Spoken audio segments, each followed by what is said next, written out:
Dans le rouge, rouge vif notamment en Grèce, moins 6%. On en parle avec vous, Karina Chabour, bonjour. Bonjour Julien. La faute à qui? Aux banques? Absolument. Écoutez, plus personne aujourd'hui n'est à l'abri. La Société Générale, banque française qui publiait ses résultats ce matin, a déçu. Elle ne remplira pas ses objectifs de rentabilité pour cette année. Résultat, vous allez le voir en chiffres, elle a perdu son cours en bourse, a décroché de plus de 11%, entraînant dans son sillage une autre banque française, BNP Paribas, moins 5,40%.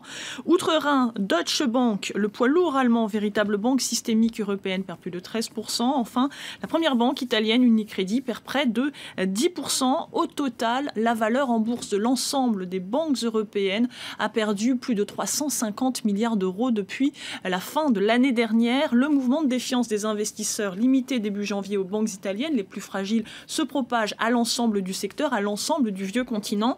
Des banques qui voient leurs marges s'éroder d'une part en raison de la politique monétaire des banques centrales qui maintiennent des taux d'intérêt extrêmement bas. Ce n'est pas bon pour une banque dont le métier est de prêter de l'argent. Et puis d'autre part, des banques européennes qui sont particulièrement exposées aux matières premières dont les cours s'effondrent, en particulier ceux du pétrole. Et certains évoquent déjà une nouvelle crise mondiale. Y a-t-il une menace, Karina? Alors ce qui est sûr, c'est que l'on est en train d'assister à un mouvement de panique. De là à voir des faillites de banques, on n'en est pas encore là. Ce qui est certain, c'est que les banques, elles, en tout cas, elles mettent en avant le fait que leur situation s'est améliorée depuis la crise de 2011. Elles ont renforcé leurs fonds, elles ont passé des stress tests et toutes se disent, si vous voulez, prêtes à encaisser un nouveau choc financier.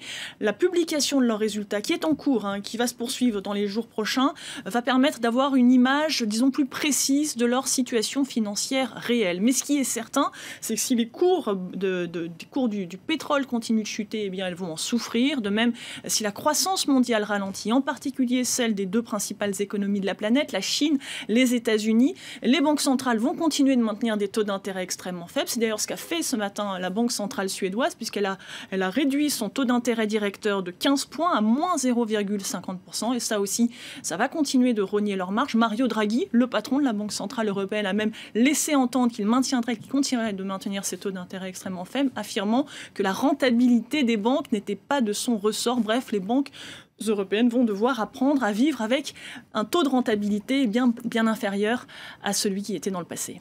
Merci beaucoup, Karina Chabour. Reste avec nous. Je suis sûr que cette histoire va vous plaire.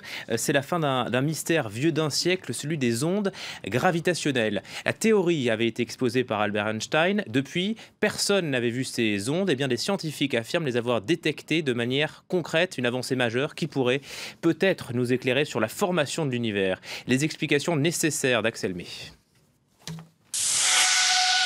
Capter les frémissements de l'univers. Américains et Européens travaillent